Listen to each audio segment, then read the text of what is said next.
De l'Évangile de Jésus-Christ selon saint Jean, chapitre 20, versets 1 à 9. Le premier jour de la semaine, Marie-Madeleine se rend au tombeau de grand matin. C'était encore les ténèbres. Elle s'aperçoit que la pierre a été enlevée du tombeau. Elle court donc trouver Simon-Pierre et l'autre disciple, celui que Jésus aimait, et elle leur dit « On a enlevé le Seigneur de son tombeau, et nous ne savons pas où l'on l'a déposé. » Pierre partit donc avec l'autre disciple pour se rendre au tombeau. Ils couraient tous les deux ensemble. Mais l'autre disciple courut plus vite que Pierre et arriva le premier au tombeau. En se penchant, il s'aperçoit que les linges sont posés à plat. Cependant, il n'entre pas. Simon-Pierre, qui le suivait, arrive à son tour, il entre dans le tombeau, il aperçoit les linges posés à plat, ainsi que le suaire qui avait entouré la tête de Jésus, non pas posé avec les linges, mais roulé à part à sa place. C'est alors qu'entra l'autre disciple, lui qui était arrivé le premier au tombeau. Il vit et il crut. Jusque-là, en effet, les disciples n'avaient pas compris que, selon l'Écriture, il fallait que Jésus ressuscite d'entre les morts. Acclamons la parole de Dieu. À l'écoute de cet évangile, nous pouvons nous poser plusieurs questions. Comment décrire l'expérience pascale de la résurrection? Comment faire l'expérience du ressuscité dans nos propres vies? Le premier témoin qui nous est donné en ce dimanche de Pâques, c'est Marie-Madeleine. Marie-Madeleine incarne dans ce texte les mères, les épouses, ces femmes touchées par le deuil et par la souffrance. Marie-Madeleine avait reçu cet amour, ce respect de la part de Jésus. Nous pouvons imaginer combien sa nuit a été courte, tourmentée. Dès le matin, alors qu'il fait encore nuit, elle va au tombeau. Là, elle constate l'absence, le corps de cet homme qu'elle est venue honorer et qui n'est plus là. Elle repart, affolée, explique la situation, et à présent, c'est Pierre et Jean, à leur tour, qui se mettent en mouvement. Peut-être en colère ou encore apeurés. Qui peuvent bien être les coupables de cette disparition? Les Juifs, les Romains? Les apôtres ne sont pas encore entrés dans le mystère de la résurrection du Christ.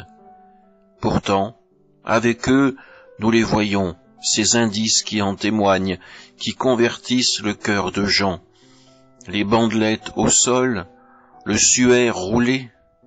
Nous comprenons que les adversaires de Jésus n'auraient pas pris le temps de rouler ce suaire ni d'enlever les bandelettes, et se seraient contentés d'emporter le corps à la va-vite.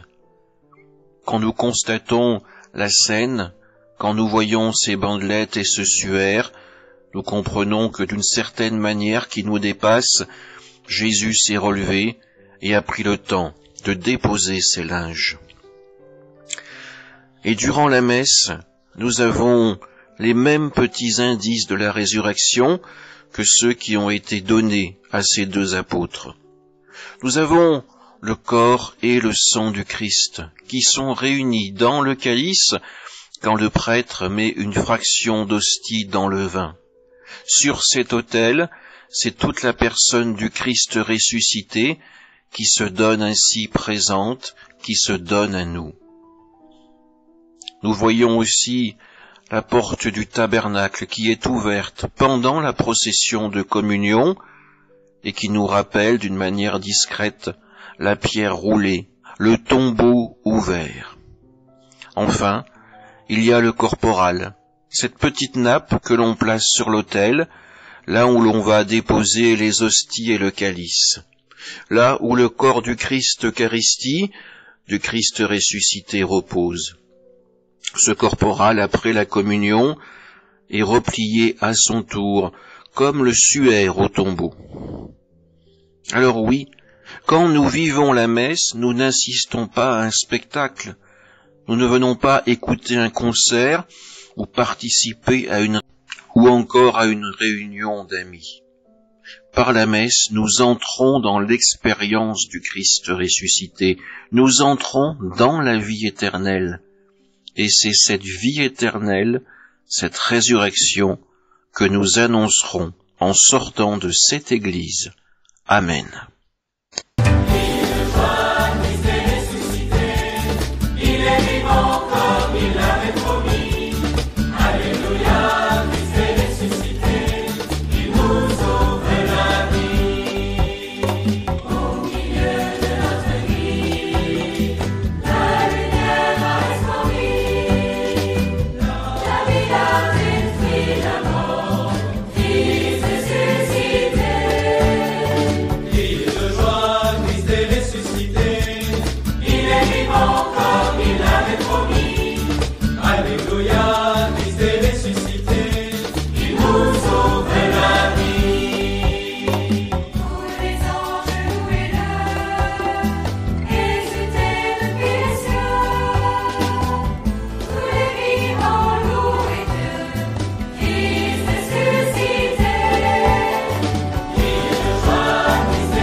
Il est vivant comme il l'avait promis. Alléluia.